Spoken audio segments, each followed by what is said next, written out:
राजू रेगर, पिताजी का नाम राजा मलमल सिंह, मुझसे बड़े बहन की नाम सती तिलका, उनसे छोटी बहन की नाम सती मालाना, मेरे भाई का नाम राजा माइल सिंह, हमारी नाम सती देवला, हमारी सासू राज मोहब्बा। हे भगवान, एक समय की कहानी है, जब मैं राज सोरड़ी में थी, न जाने एक बदैया पेड़ के कारण झगड़ू सिंह ने मेरे पति को धोखे से सर छोप लिया। राज सोरड़ी में झगड़ू सिंह ने मेरे पुत्र आह्लाद कुमार 12 साल के थे, 3 रोज की बालक मेरी गोद में थी, न जाने एक बदैया पेड़ की कारण राज सोरड़ी से हमें, मेरे पति को सिर चोप करके हमें तीनों माँ बेटे को निकाल दिए।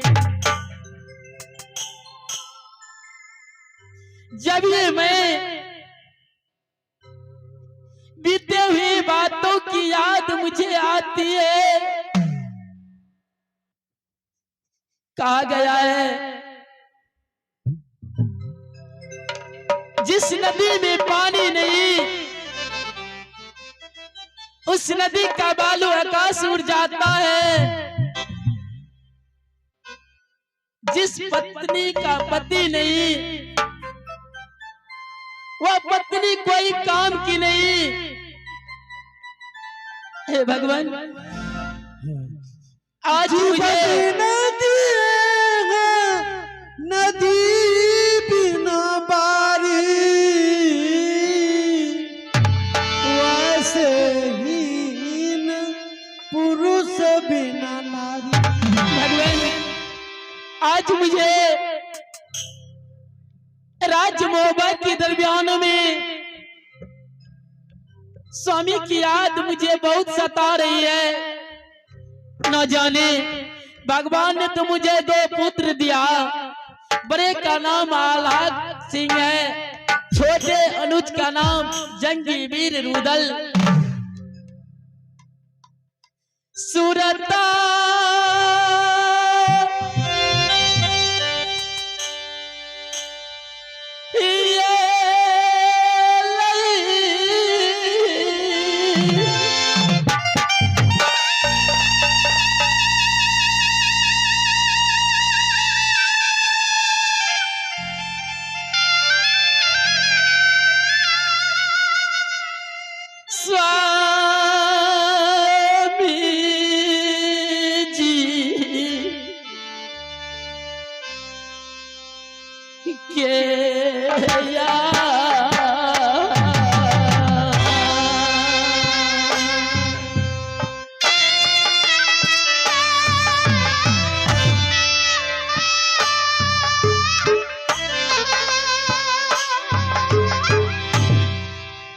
रही रही याद आबै छै,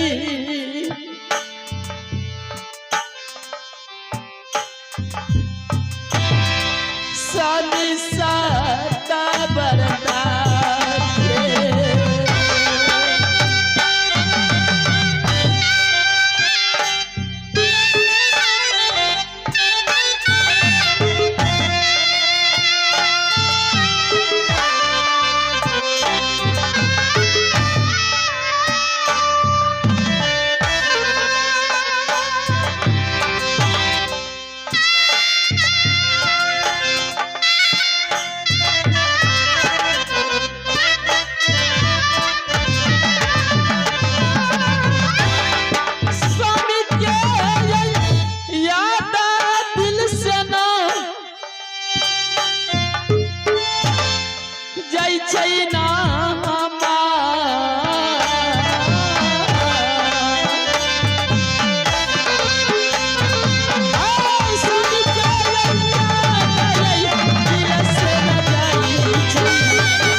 राज्य मोहब्बत के दरमियानों में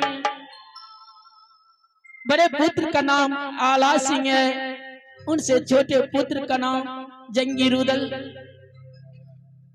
आज मुझे एक बातों की अभिलाषा है, जो कि अब मैं पके हुए एक काम हो चुकी हूँ राज्य मोहब्बत के दरमियानों में।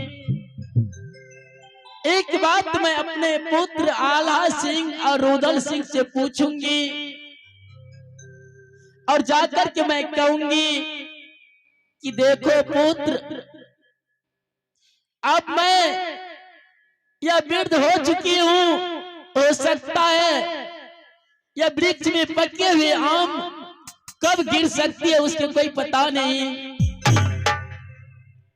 ताकि मैं या राज्य मोहब्बत को संभालने वाले तो कोई जरूर होगा।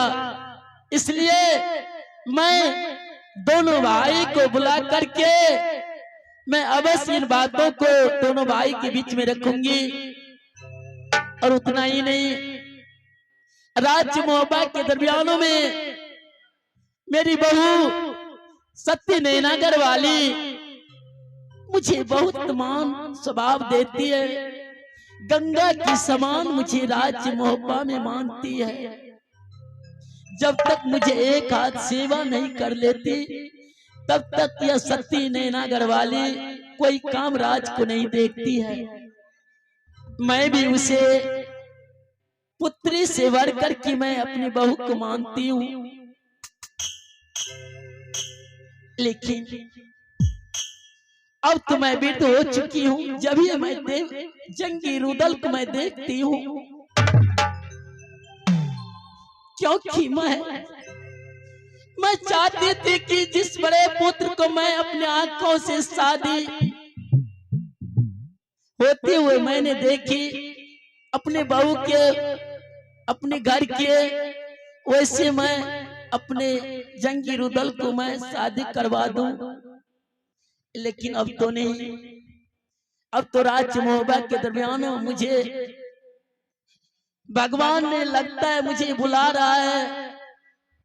मैं इसी वक्त जाकर के दोनों पुत्र को अवश्य मैं मंत्री के द्वारा अवश्य मैं मेरे पास बुलाऊंगी।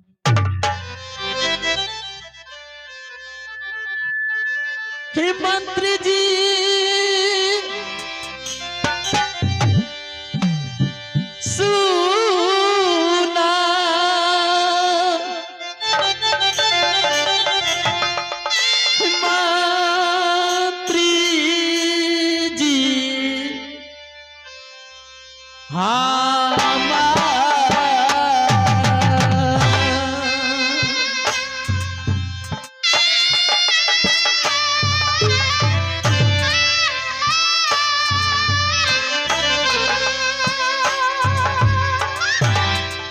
जल्दी से अब यू दुलरा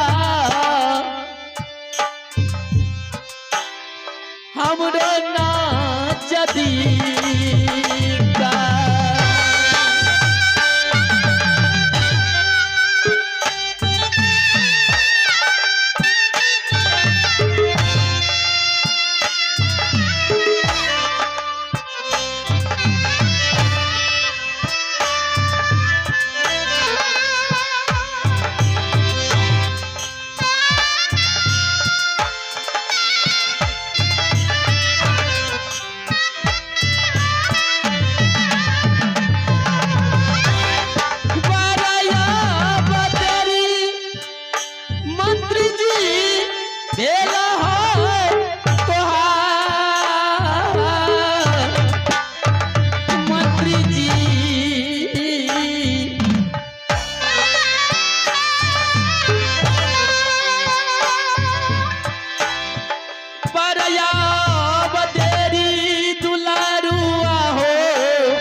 बाबू